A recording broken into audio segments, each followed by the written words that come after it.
The orange line is where both sides say that Alexander conquered Persia, and you can see even there is a 12 to 13 year difference between them.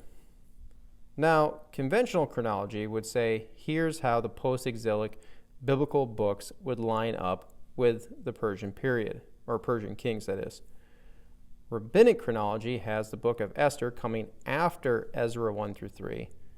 Then comes Ezra 4 through 6, Haggai, and Zechariah. The explained shift here in name is that Darius then started to be referred to as Artaxerxes for the remaining of the book of Ezra and all of Nehemiah. But let's now provide some external evidence that supports the conventional list. The first notable difference is with how many years Cyrus was said to rule after conquering Babylon. The rabbinic view gives him at most 3 years because of its reference in Daniel 10:1. The conventional view gives him typically somewhere between 9 and 10 years because Parker and Dubberstein point out repeated archaeological proofs for the start and end of each of the kings that ruled over Babylon. Here you can see that Cyrus conquered in 539 and his last mentioned year is 530. Cyrus's death is pretty debated, but the year in which his reign ends is dated in 530 because when you move down to Cambyses is that he begins to be called king shortly after Cyrus's last mentioning. And don't ever forget about the Greek historians like Herodotus, Thucydides, Xenophon, and others that place it in the same year as well. An important piece can be retrieved from the book Ancient Near Eastern Texts relating to the Old Testament, often referred to simply as Anet. On page 316, under Cyrus, that an inscription on a clay barrel reads, Marduk, the great lord, was well pleased with my deeds and sent friendly blessings to myself. Cyrus, the king who worships him, to Cambyses, my son, the offspring of my loins. So there you have Cyrus referring to Cambyses as his son and would be the heir to the throne and evidence that he was in fact a king of the Persian Empire.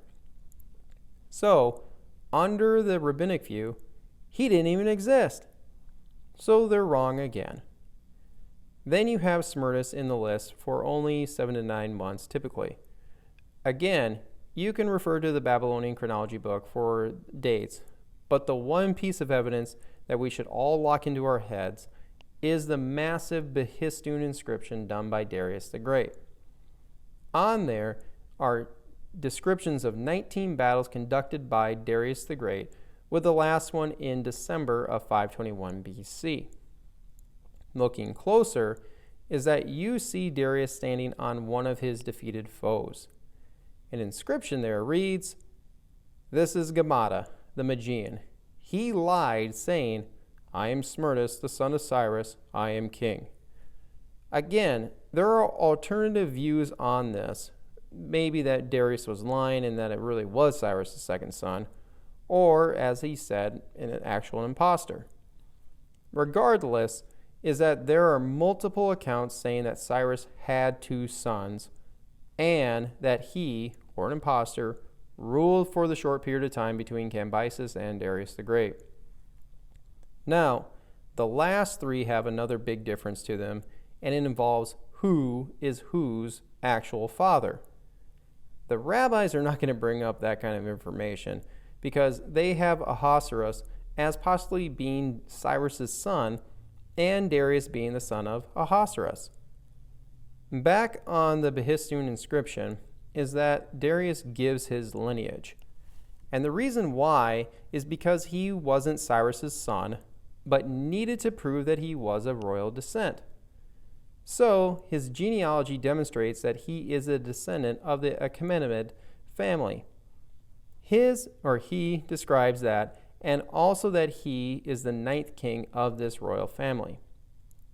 Another fun one is the Darius seal, where he calls himself the Great King. Maybe this is where we get the whole Darius the Great thing from. Now, to solidify his claim to the throne, is that he marries one of Cyrus's daughters, Atassa, and they together had Xerxes the Great.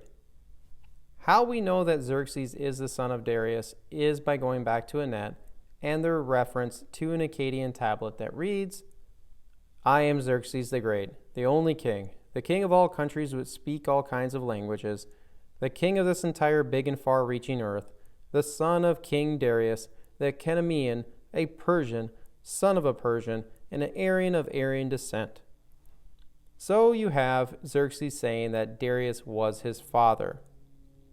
On Livius is that they make reference to an inscription slab that also has Xerxes saying Darius was his father, and continues with him mentioning the palace at Susa. The important piece there is that it's talking about the new main capital of the Persian Empire, which is reflected in Esther 1:2. And on another inscription, Xerxes describes all the places that he was ruling over, which is basically the entire Near East and some of Africa. The cross-reference here for us is Esther 1:1, describing the same expanse of territory that Ahasuerus ruled over. For these and many other reasons is why Ahasuerus is typically identified with Xerxes. Now, back on our genealogy chart is that secular history records Xerxes marrying Amestris. Together, they had 3 sons, of which Artaxerxes I is the youngest.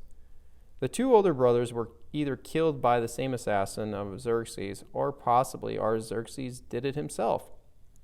Either way, they were snuffed out, and he took over the throne after Xerxes was murdered. On an inscription by Artaxerxes, he says that he was the son of Xerxes and grandson of Darius from the Achaemenid family, thus refuting the rabbinic order of kings and the equating of Darius with Artaxerxes. But before we move on, is that I want to present one final argument that I think completely ends the debate over these 2 lists, and that is tombs. Royal tombs, in fact. Each of these kings, other than Smyrnus, or Pseudo-Smyrnus, have a royal burial tomb that can be viewed today. And just to add insult to injury, here is Darius II's tomb, as he was the son of that Artaxerxes I that eventually got the throne after his 2 other brothers were out of the way. And because of all these examples, and many, many others, is that Rabbi Schwab acknowledged this and said the following: These Babylonian and Persian figures can hardly be doubted, for they appear to be the result of painstaking research by hundreds of scholars and are borne out by profound erudition and by ever-increasing authoritative evidence. Reminder, hit the subscribe button below, turn on the notification bell, hit the like button, leave a comment, and don't forget to visit us at justscripture.org. But in the meantime, stay salty.